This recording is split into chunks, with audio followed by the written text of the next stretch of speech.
آفرین دوستان عزیز. من بار دیگر میگم که سرنقش بودند اسمون جان یوسوپوف، هنرپیشه شایسته تاجیکستان. خوش آمدید دوستان عزیز. سلام علیکم.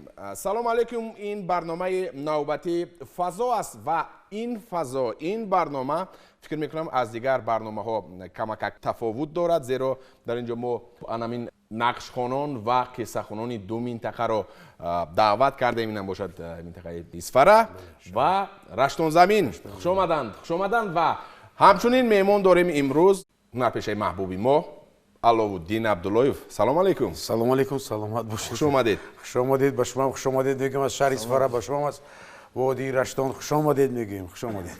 چخیل بود؟ بسیار تاثیر بخش است. خیلی خوب است. بله من همون باید آوردم. یک 20 سال پیش ما یک فیلم برداشتیم، فیلم مستند در شهر ایسفره و وقت بابای ریحان روحشان شاد بود. با فکر شما استاد شما همون کس همین در یک معرکه توی عروسی بودم، ما گرفته بردم با امروی اکوی عبدالغنی، بابای عبدالغنی بودم با فکر ما. هر دوشون آشنا بودن، هر دوشون نقش می‌خوندن. بله همون ها بودن. گفتم که از رشتون زمین هستند اویلای کبوتوف ها. اویلای کبوتوف ها این هم باشد محمد نظر کبوتوف و برادرشون جونی بیک کبوتوف و فرزندان. یک اویله همین اویلای قصه خوان ها هستند. خوش آمدید میگیم شما رو. خوش آمدید. من فکر میکنم که امروز هم نقش خوان ها هم قصه خوان ها همون قصه و نقش های خیلی خوبی خود را در اینجا نشان میدهند و من سراول از شما محترم اسم جان یوسف سوال میکنم که چون گفتیم که نقش خوانی از قسمت های معین عبارت است، همین از کجا پیدا شد، از کی پیدا شد و تا همین حالا که شما دوام میدهید و شاگردان رو نیز میآموزانید یگان علاوه هست میشود، یگان تغییرات شاید در همون متنهایش باشد یا که در همون آهنگ باشد. یک آهنگ خیلی خوب دارند. بله آهنگ خوب دارند. این نقشخوانی اینجا اسرای یک چند اسرای گذشته باز انش آمدگی ایسفره بود. برای آنکه ایسفرنده اصلا مردم ایسفره سرودهای کلاسیکی شش مقامه بسیار دوست می‌دارن میخونند و مکتبی کلانی قدیم‌ترینی مکتبی سرایندگی موسیقی خوانی کلاسیک خوانی ایسفرنده آمده شده است. از زیبا پری، بعد زیبا پری عمر حافظی نامداری تمامی آسیا میانه، بعد ابراهیم جان نورمتوف حافظی خلقی تاجیکستان هنرپیشه شازیستان میرزا قربان سالویف که استاد اساسی ما میرزا قربان سالویف هستند. اینها همین اثرهای کلاسیکی انهای قدیمه آموخته آمده ما با یاد دادند. ما از آن کس یاد گرفتگی اصلا این نقش خوانی باشد. نقش متنی عبدالرحمن جامی. من این نقش کافته ما که دهنکی شونده گشتی که تویانده وکر از خود کردی بعد من خودم کافته همینه عبدالرحمن جامی همینه نوشته بودیم. در آهنگ ها من دیدم که بسیار آهنگ ها شب فراز ها دارد. میگن اگر چون گفتن که در توی تماشا و توی آن مراسم های عروسی اساساً همین نقش خوانی میکنند و چون در همون شورابینی اگر یگون نفر کمک خوبش برده باشه در همین حالت میگن علاقه بیدار میشن. شاید این اكو شبیه توی شبیه خورسندی یک عائله یک دخترشه با نام نیک شوهر با دو ساز. مضمون اساسی این نقش خوانی همین در کلین خوانده می‌دارند مردم. داماد گرفته می‌داریم ما داماد چپان پوشونده توپی پوشونده محکم کرد می‌داریم که هیچکس ندیدن می‌خواد بود قپیش خیلی عالی. داماد باید ما گرفته ما همین مردم اسفر نقش خوانان می‌داریم که اساسی مضمون این همین یک عائله یک دختره به نام نیک و وای رسون و شوهر دوست به نام نیک شوهر کراست. مضمونش همین وقتی که همین هم احساسات که خواندن دکار که توی بودگیش معلوم شد توی آن خورسندی مقصد اساسی. تشکر اکو اسمون جون. من سوال میکنم از محترم محمدنظر کبودوف چون من میدونم قصه خوانی این منبع تربیوی دارد. آغاز همین تشکل آغاز پیدایش قصه خوانی از کجا سرچشمه میگیره؟ آغاز همین قصه خوانی وقتی که ما یاش بودیم خورده بودیم گذشتگان ما میخواندن همین چیزها رو در مراسم های توی شبای خورسندی جشن مراسم های توی میشید میخوندن هر نمود میخوندن همین گاه وقت خلق بسیار جمع میشد 6 8 تا 10 کس همین سرودها رو میخوندن. دو کس از یک طرف دو مصرع شعری را میگرفت میخوند در دوام وی اوج همون سرود همون جا که هم قصه هم غزل دیگرها وی میکردن هم‌آوازی میکردن میخوندن. بعد آهسته همین راستگاه وقتی که کم و بیش عقل من رسا شد و فهمیدم اما که همین من استادی همین سراینده ها بود از هوای همین خیلی فهمیدن گرفتن که در همین از دوره های که ویا بودن در توی مراسم ها همین غزل ها از آن جمله حافظ، بیدل، سعدی بسیارتر همین اشعار فولکلوریک خلقی قراتگین درواز کتاب بود. از روی آن همین سورا از هم قدیم در همین مراسم هاشون خورسندی کردن میخوندن زمزمه کردن تا یک نیم شب استراحت کردن دم میگرفتن چای نوشی میکردن همین سورا میخوندن. بهترین. علاودین من فکر میکنم که چون آغاز بخشیدند برنامه ما رو نقش خوانان ادامه میدهند. بله قصه خوانان همین قصه خوانان بله از مرحمت خواهش میکنیم که عائله کبودفو بله عجب دلبر که من دیدم رخش رشکی قمر میزد. عجب دلبر که من دیدم رخش رشکی قمر میزد. دو زلف حلقه مرشای خمیده تا کمر میزد. خمیده تا کمر میزد. محبت سوخت جانم رای تمامی استخوانم رای. محبت سوخت جانم رای تمامی استخوانم رای. بگردونی زبانم رای بلالی لب شکر میزد. بلالی لب شکر میزد دو ابرو با دو پیوسته دو رخ مانند گل دسته دو ابرو با دو پیوسته دو رخ مانند گل دسته خمید تیر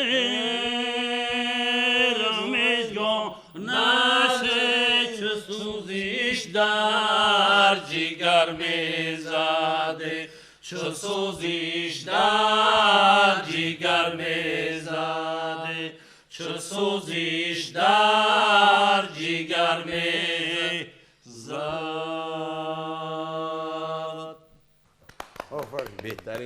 بهترین شما میسرویدید مهمونی نولی قدری ما علودین عبداللهیف زیر لب زمزمه میکردند بله جمشید یعنی بله میدونید من یک چیز را فکر در سر اومد که من موی قدر فولکلور یعنی چیزی بسیار بوی داریم موسیقی بوی داریم ما مردم که بینید یکی از وادی رشتان شما از اسفاره لیکن در عمومیت یک عمومیت دارید شما در خواندناتون در طرزی مثلا پیشنهاداتتون اسلوبی خاص حاضر ما با جمشید جانم وقتی تمرین شما گفتیم که چه آواز خوبی مرغوله‌داری شیرین داریم چی از کوهستانی همون کوهستان همون از کوههای چارکو ورخ آوردید اما محبتش این طرف از وادی رشتان آوردید من فقط گرجی را میگفتیم خودمون فولکلور بسیار بوی داریم بسیار بوی و غنی داریم بله جمشید جان خب من سوال کردنی هستم چون ما صحبت کردیم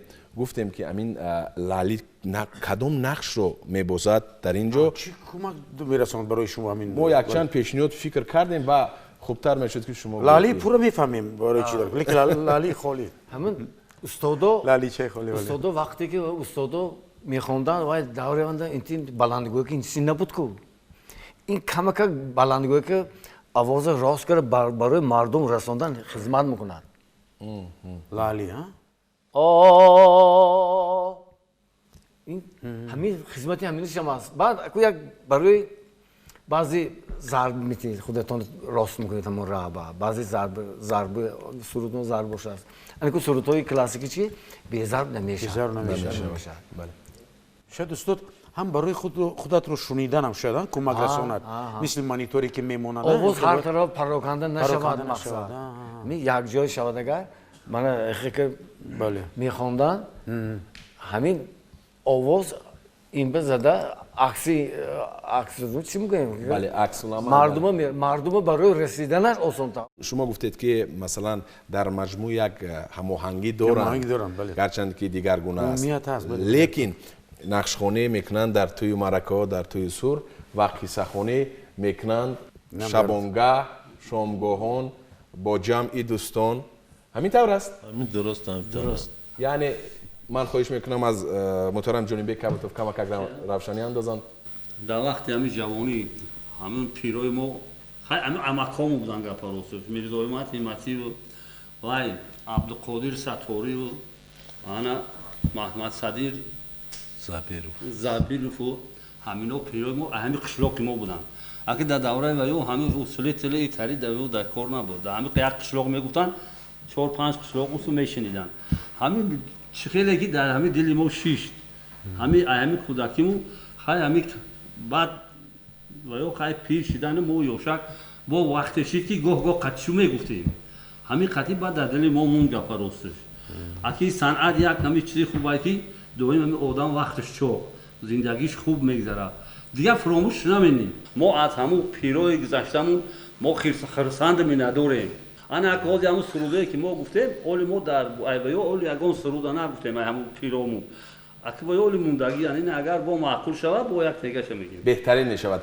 گفتیم که نقش خوانان مهارت ملکه خود رو نشون دادن قصه خوانان مهارت ملکه خود رو نشون دادند بینندگان عزیز و ارجمند اکنون وقتی اون رسیده است که مهمون نوبتیمون مهمونی همیشگی ما یک نمون لطیفه خیلی نمکینی خود رو بگوید چی گفتید؟ سلام باشه ما که مهمونمون از دو یک منطقه зебо манзари тоҷикистон ҳам раштон як манзараҳои биҳиштӣ доранд, ҳам Исфара бисёр ҷои зебоанд, мардуми бисёр меҳмоннавозанд. оши Исфара номаш дар ҳама ҷо шӯҳрат пайдо кардааст. ман мехоҳам оид ба ҳамин минтақа ду шӯхиҳо кунам, латифаҳо гӯям, агар шумо розӣ бошед. ин воқеа масалан дар деҳаи Камарово гузаштааст, ё ки дар Ялдимич, ё дар Сафедтиндак, ё дар деҳаи Булқоси Раштон. мӯйсафеди хайр камтар пиртар мешаваду баъд зан метиҳанд, ҷавону фарзандҳо ки мӯйсафед танҳо намонад, падарамон гуфта зан метиҳанд. хайр ризогӣ будааст ки офаридагор ки занаш баъд аз 9 моҳ ҳомиладор мешавад. баъд ҳамун мӯйсафед бар боғаш кор карда истодааст ки занаш мегӯяд ки ай мӯйсафед биё тез ки ман духтур балки ина ҳоли таваллуд мекунам. мегӯяд эй шӯхӣ мени ту, мегӯяд не таваллуд менамозӣ, таваллуд менам. ай табоша мегӯяд тез лохо табош бирем қадира бироем. мебуранд қадиро местанд ки ҳамин қадар ман мекунад, ягон мошин ман намекунад.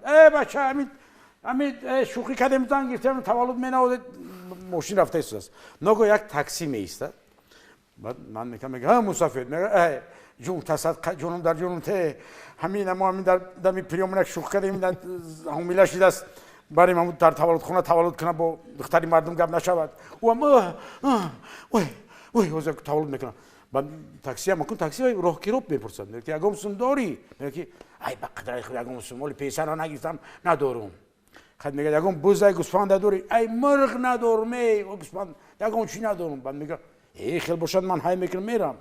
ҳай мекунам рафтар меш бача шофир ман ке чико мелам ман шофирам месад мӯйсафед ягон сум доштааст чӣ мегӯяд ба ҳамин Исфафедам қасам ки ҳамин занам агар ди такнача метамад. саломат бошед. саломат бошед. чун дар бораи ин минтақа гуфтед, навбати он аст ки бале ин ҳамин атрофи ин воқеам дар ҳамун як беморхона мегузарад.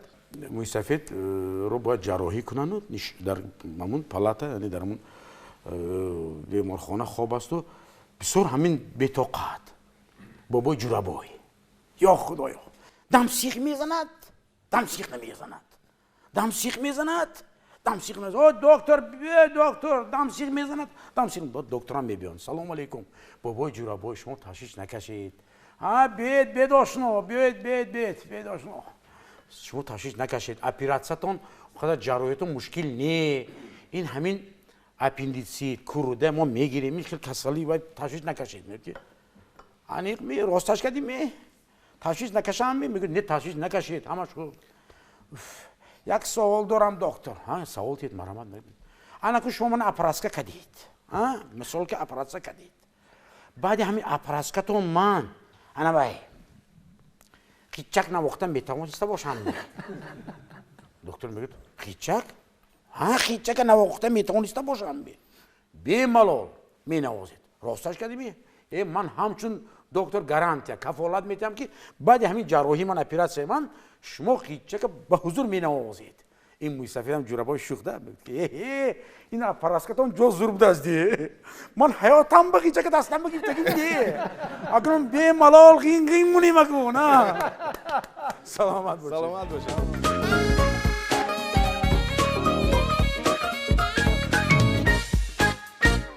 бори дигар мегӯем ки ин барномаи фазо аст аз шабакаи Сафина ва гуфтем ки имрӯз барномаи мо камакак аз дигар барномаҳои қаблӣ тафовут дорад. чун гуфтем ки нақшхонон ва қиссахонон дар ин ҷо ҳузур доранд ва аллакай шумо воқиф гардидед ва шунидед ки чӣ гуна навои хеле хуш дорад. ва як чизро ман фаҳмидам ки асбоби мусиқӣ умуман лозим набудааст. умуман лозим нест. ин ҳамин ба фикрам шумо як ҳамун оҳанга нигоҳ медориду ҳама ба ҳамун ҷур мешаванд. ба қавли рӯс як тональност, як тон метеду баъд ҷур мешида.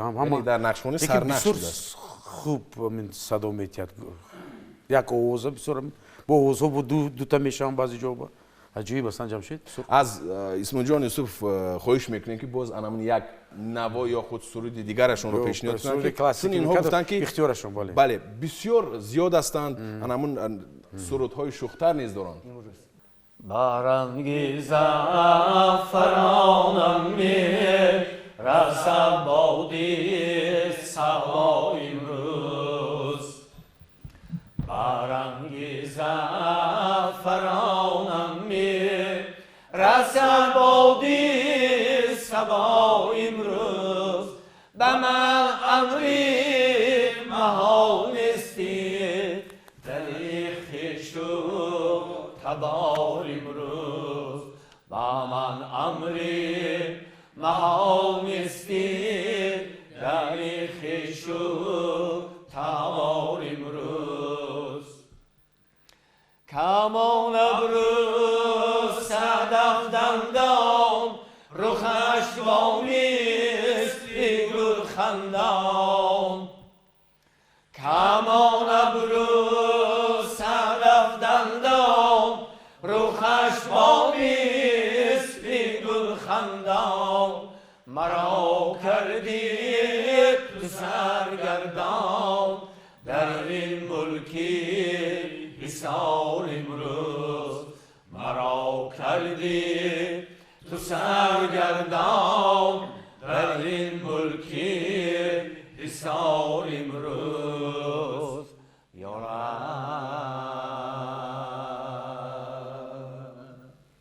استادان پیش وقتی که سرود میخوندن من حرفای صدونا که حرفای اساساً آیا همین زده خوندم میگفتن حاضر بچه میخوندن برنگی زعفران میخوندن نه واسه یک اسلوبی قدیمترین بود برنگی زعفرانم می رسد بادی صبا امروز میخوندن اکو زمان خیلی اکو با بچه ها دادیم و همین نکنید همین اسلوب نمبرد همین خشروگی همین سرود نمبرد یعنی زده بیشتر در حرفای صدونا کو اساساً من از محمد نظر کبوتوف خواهش میکنم که سرود دویم رو شما زمزمه کنید میروی از نظرم یادت کنم یا نکنم یادت کنم یا نکنم این دلی غم زده را شادش کنم یا نکنم شادش کنم یا نکنم این دلی غم زده را شادش کنم یا نکنم شادش کنم یا نکنم این دلی غم زده را غم زدگان میدانند یاره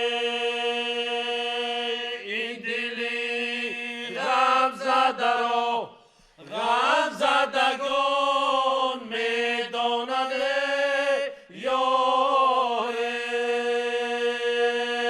این رفیقی کنه را یادش کنم یا نکنم یادش کنم یا نکنم این رفیقی کنه را یادش کنم یا نکنم یادش کنم یا نکنم ای که میگوییم بخو بان آشنایی مشکل است ای آشنایی مشکل است شیشه بیشکسته را پیوند کردن مشکل است پیوند کردن مشکل است شیشه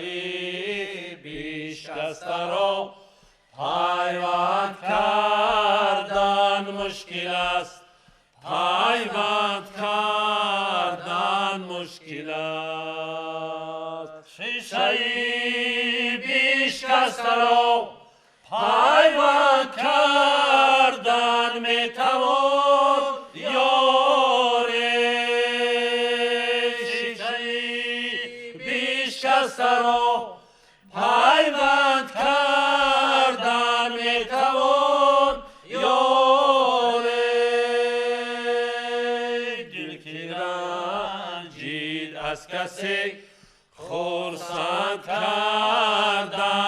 مشکل است خرسند کردن مشکل است دل که رنجید از کسی خرسند کردن مشکل است خرسند کردن مشکل است شب را دیدم سیاه تر از موی تو نیست سیاه تر از موی تو نیست آی ماه را دیدم صفحه تر از روی تو نیست صفحه تر از روی تو نیست آی ماه را دیدم صفحه تر از روی تو نیست صفحه تر از روی تو نیست آی در باغ درم نیهال با قدی تو نیست یاره آی در باغ درم نیهال با قدی تو نیست یاره آی در دیدنشین که این زمین جای تو نیست که این زمین جای تو نیست آی در دیدنشین که این زمین جای تو نیست که این زمین جای تو نیست رحمت سلامت باشید. در اینجا اسماعیل جان یوسف گفتن که انمون زده ها در نقشخوانی بیشتر در حرف اب ایستاده میگذرند. من در اینجا احساس کردم ممکن شما نیز احساس کردید که انمین در قصه خوانی بین مصرع‌ها توقف بسیار کم است. همین رو احساس کردید؟ بله در نفس دوم باره گرفته باز ادامه میتیم. من از محترم جونیبک کبوتوف پرسیدنی هستم که چون گفتم که در مصرع‌ها میانی مصرع‌ها توقف کمتر است. یک مصرع با آخر میرسد زود دوم مصرع باید که آغاز شود. همین طور است؟ بله نفس گردام گرفته نه؟ بله. من جمشید چی فکر کردم؟ بسیار فکر خوب گفتید. من فکر میکنم تو آن وقتی که ما مثلا پیروان همین مکتب هایی که اینا مختن مکتب مثلا خودی استاد صادق خان حافظ و مکتبی که خود بابای ریحان و مثلا مکتبی که اینا استاد اکا جانبی که اینا خواندن مکتب آوازخوانی استادانشان خودی یک لحن ها آهنگ های استاد اکا شریف جورایف ما با شما احساس کردیم جمشید یادآور شدیم استاد اکا شریف جورایف اکا استاد ابراهیم کابلی با یاد آوردیم تو وقتی که شما ادامه میدید استادان عزیز این مکتب رو باز با شاگردان درس میدید نام آنها کار آنها زیندن و این باز هم غنی میگرداند فرهنگ ما رو فولکلور ما رو. بله درست گفتید شما. من میخواستم فهمم که شوق و رغبت نسل جوان چگونه است نسبت انمین آیین‌های ملی انعنه‌های چندین عصره ملی امون. این وابسته به استاد برای شاگردها به دلش به جا کردن شاگردها به همین چیز آموختن اساساً وابسته از استاد. اگر استاد مکمل باشد استاد دلشنده همین دردش باشد که همین رسانه بعد شاگرد اوسا یاد میگیرد. اگر استاد یک روز گذارد بکنه نمیشد. من بچه ها همشون معلوماتی دوسیتش از که کنسرватория آموزش داخل شد دانشگاه سند شد. من خودم یک مکتبی خودم پاسگاه میشد. بسیار شاگردای من همش معلومات عالی‌دار دانشگاه تمام کردگی همش قریب که مقامچی شش مقام نظم میداند نظم میخواند می نوازد اسباب این بچه‌ها همش اقبانگی ها امسالون داخل شدگی کنسرватория و دانشگاه سند داخل شدگی این همش از غمخوری استاد و عائله شاگردان. عائله اگر عائله با فرهنگ با معرفت باشد از و عائله بچه‌های صنعتکار بود.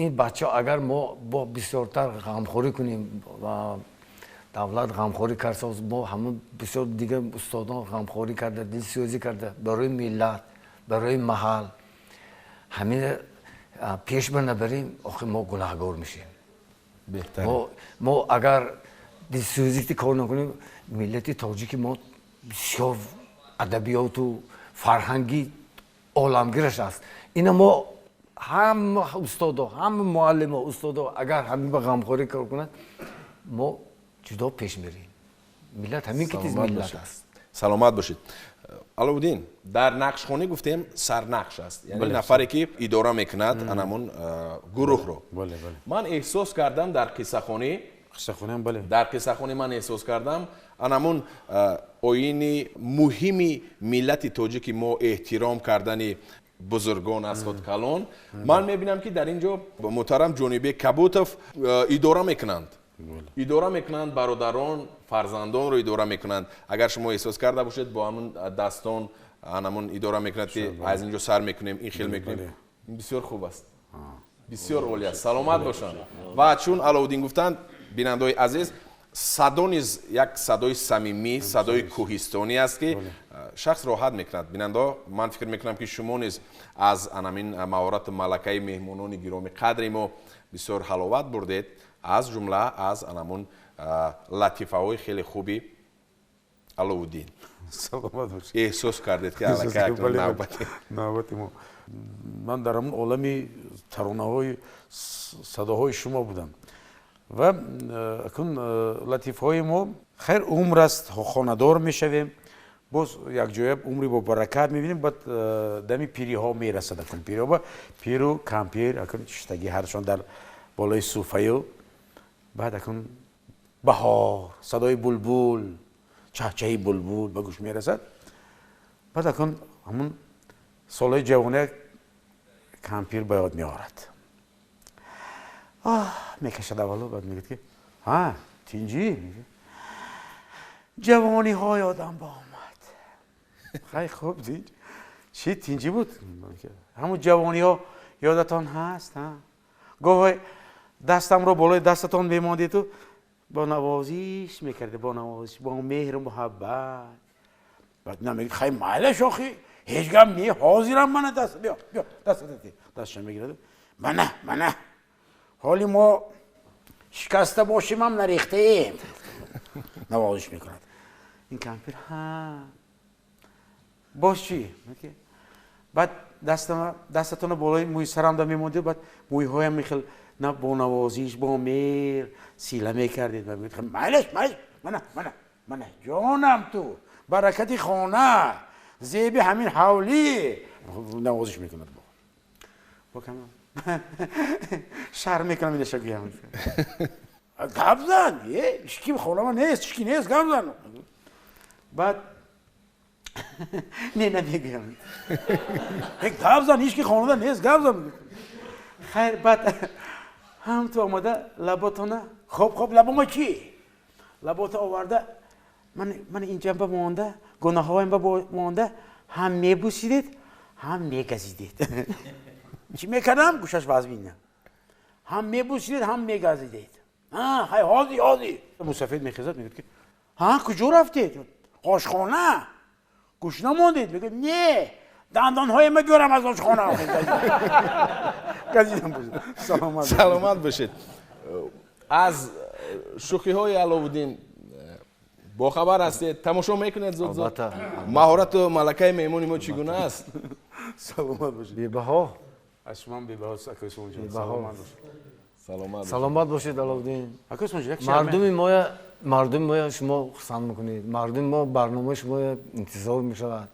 وقتی که مردم انتظار میشد شما در کار بودید سلامت باشید بهترین سخن ها از نام شاگردا شما با ما احسان میگویید راست دیگه من مکتب میانا در کار میکنم همین هر لحظه های همین من کدام با صنعتکارم هستم نه همین لحظه های کارهای ایجادی همین بسیار شاگردای من همین لحظه های کاری همین محترم علاودین انجام میتونن در بعضی همین جشنواره بعضی معماهای حیات لحظه های گوارش ما حل کردیم تا مردم به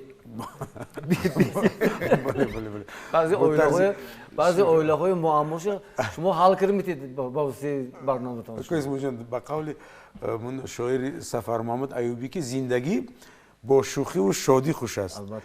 شوخی و شادی کرده زنده ها. بله سلامت باشید. وقتی اون رسیده است که باز انامین سخن رو میدهیم با نقش خوانان.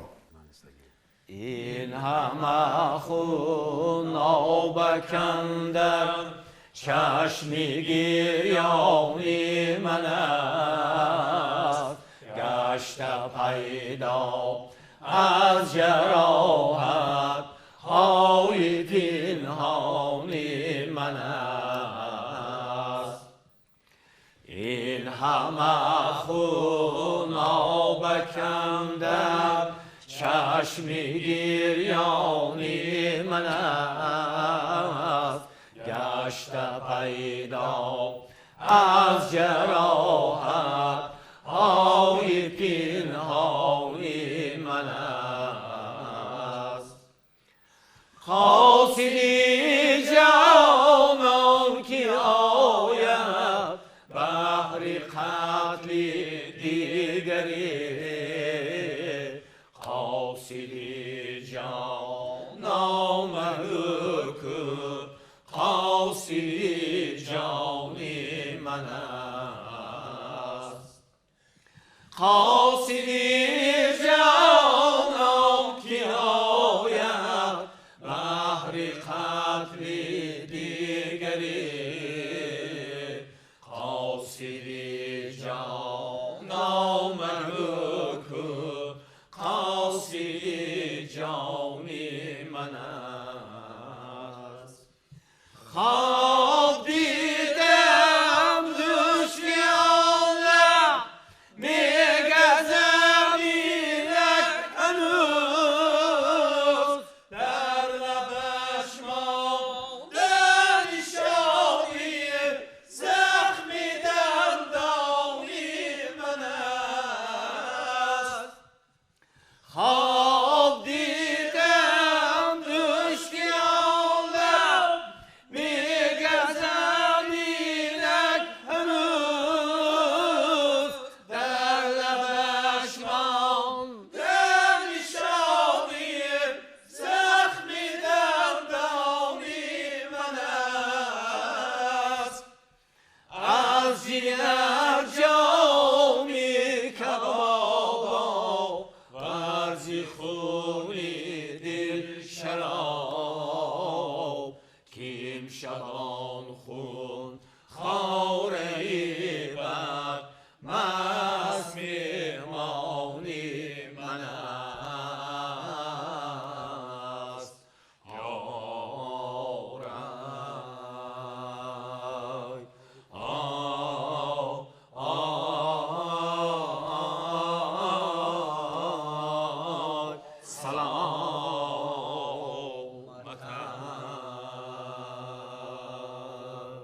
بهترین من از مهمانان گرامی قدرمان از منطقه رشت خواهش میکنم که باز انامون در میان قصه های شما کدام سرودی است که بسیار محبوب است؟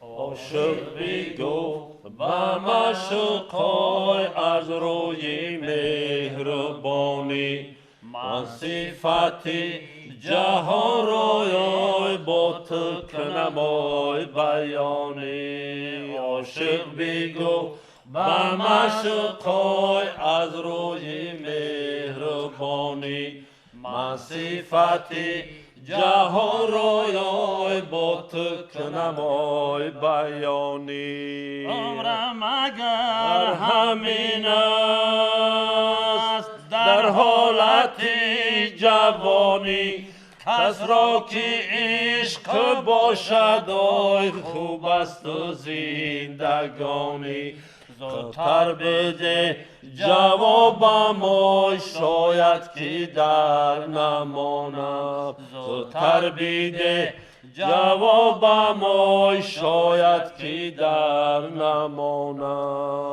معشوق بگو با عاشقای این جوانی ساده چشمان پر خمارتای کی میکنی آی کشاده معشوق بگو با عاشقای این نوجوانی ساده چشمانی پر خمارتای کی میکنی آی کشاده زلفانی تو بدارم در پیش برنهاده دلالی آب دارم آی از خند بود آی زیاده در میوه های باغم آی دستت نمیرسانی در میوه های باغم آی دستت نمیرسانی عاشق بگو با معشوقای ای یاری مهربانم هر سخنی کی باشد آی مشنو ز دشمنانم عاشق بگو با معشوقای ای یاری مهربانم هر سخنی کی باشد آی مشنو ز دشمنانم عشق تو ای عزیزم کی میرود ز جانم رنگ مرا تو بشنای از چهره خزانم حالت اگر همین است آی مرا تو میکشانی حالت اگر همین است آی مرا تو میکشانی حالت اگر همین است آی مرا تو میکشانی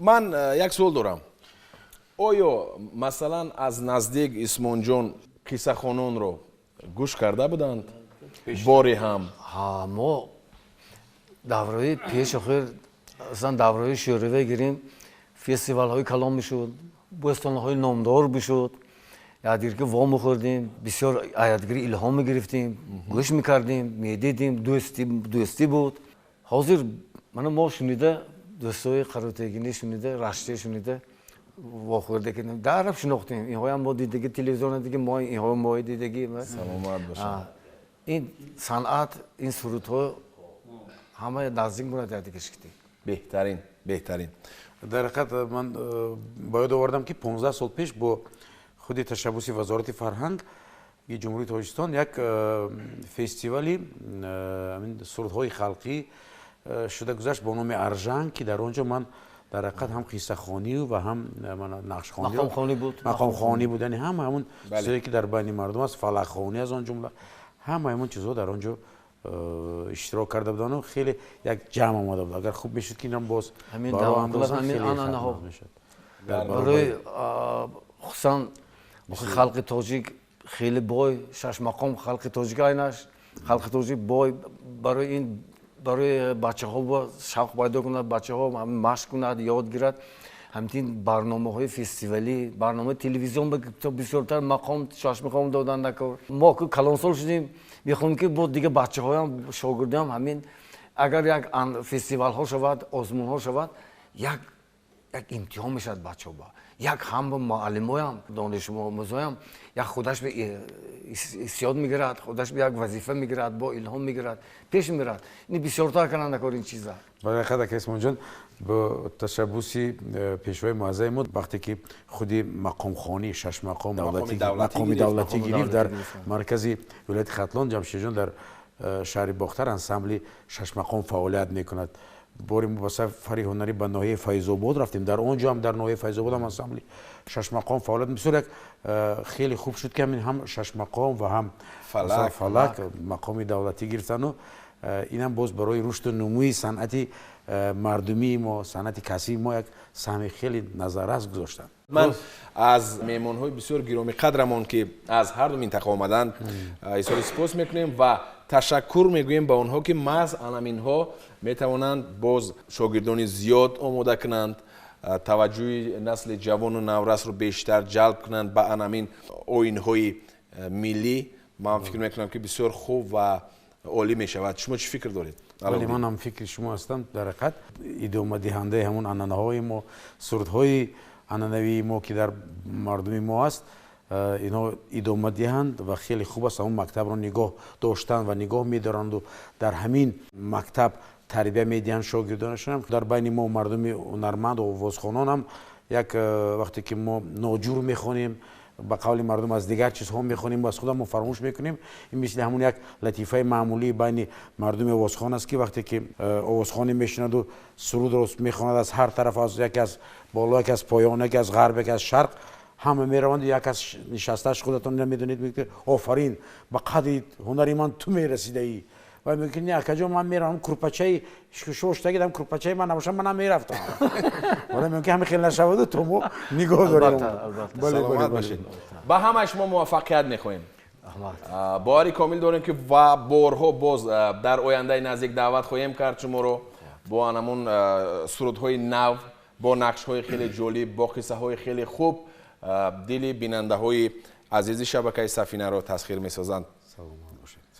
دوستان عزیز، باری دیگر میگویم که نقش خوانان بودند امروز مهمانی ما، قصه خوانان بودند مهمانان ما و همچنین مهمانی همیشگی ما بودند هنرپیشه محبوبی ما علاءالدین عبداللهیف. فکر میکنم که این برنامه تا اندازه به شما پسند آمد، غیر عادی بود. اینجا شد برنامه نوبتی فضا با آخر میرسد. تا دیدار نوبتی همیشه سلامت بمانید. خیر.